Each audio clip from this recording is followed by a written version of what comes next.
Sahabat alam, secara umum tingkat kerusakan lingkungan di Indonesia, khususnya di Sulawesi Tenggara, dari tahun ke tahun terus mengalami peningkatan.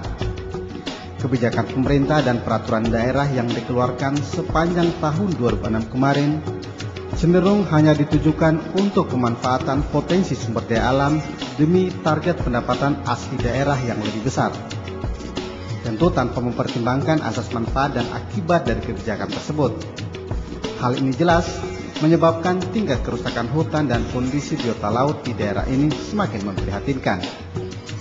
Pada edisi kali ini Pro Alam, kami akan mengantar Anda melihat kembali berbagai ragam dan corak kebijakan pemerintah daerah terhadap perbaikan kondisi lingkungan, serta target kebijakan baru yang akan ditempuh pemerintah di tahun 2007 ini. Berikut laporannya.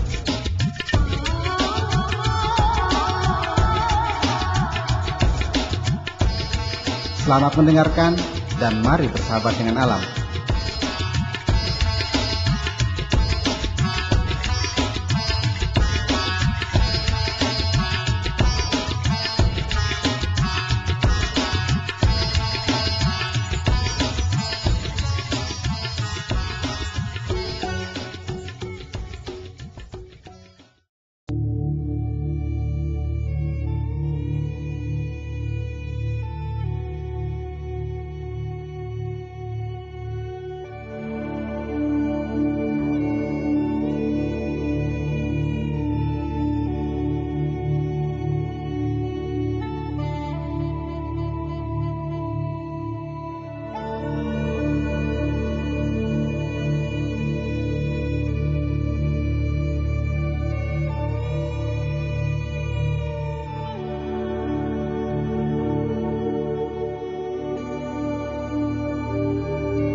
Apakah perbedaan antara bumi dengan bintang, bulan, dan planet-planet lainnya? Jawabannya hanya satu, yakni kehidupan. Hingga saat ini belum ditemukan tanda-tanda kehidupan di planet manapun selain di planet bumi.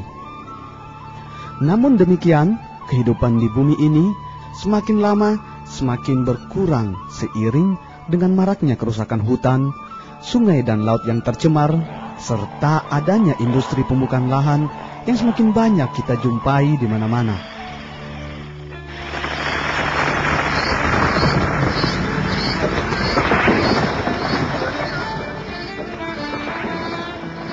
Sudah bukan rahasia lagi bahwa Provinsi Sulawesi Tenggara adalah salah satu provinsi yang paling banyak memiliki potensi sumber daya alam dibanding daerah lain di Indonesia.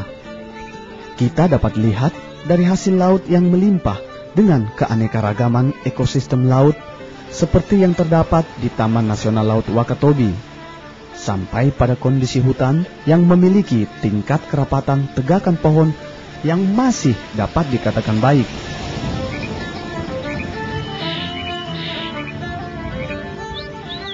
Namun demikian, seiring dengan tingkat kemajuan dan kebutuhan masyarakat, serta laju tekanan penduduk yang berkembang begitu pesat, saat ini telah mempengaruhi kondisi lingkungan menjadi tidak menentu. Sudah sering kita temukan pencemaran lingkungan, bencana banjir juga sudah menjadi langganan. Tidak hanya itu, laut kita juga dipenuhi dengan aroma bius ikan dan bunyi ledakan dari bom-bom ikan.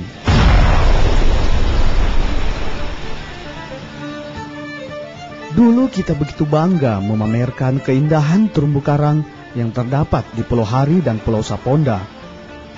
Namun, sekarang kondisi karang pada kedua pulau tersebut sudah hancur dan rusak. Kerusakan biota laut sudah pada titik kehancuran. Laude Aslan, peneliti dari Universitas Halu Oleo. Saya bisa katakan Jangan sampai 70-80% ya. Itu yang paling tinggi. Ada juga yang masih 30, tapi sangat sedikit sekali sudah. Kita sudah berada pada titik kehancuran. Penyebab tadi itu penegakan hukum, lemahnya SDM, kemudian tekanan ekonomi ya. Tekanan ekonomi karena dengan naiknya BBM, masyarakat akan berpikir bagaimana quick money itu berusaha untuk mendapatkan uang dengan cara cepat, yaitu bom.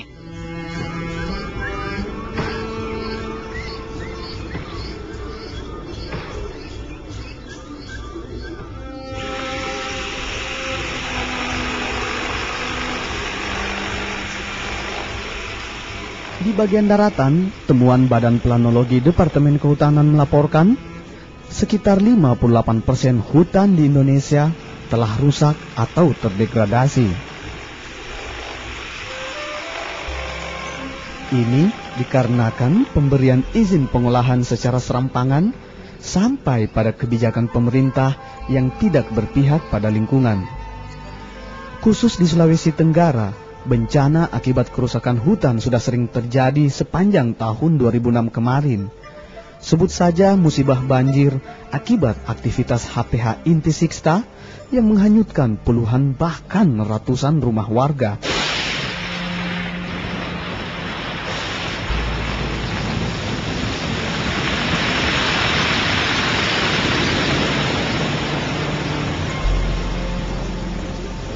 Ada pula banjir di bulan Mei lalu di lokasi pemukiman warga Lorong Lasolo, Kelurahan Sadoha Kendari yang timbul akibat gundulnya hutan di kawasan Taman Hutan Raya Murhum.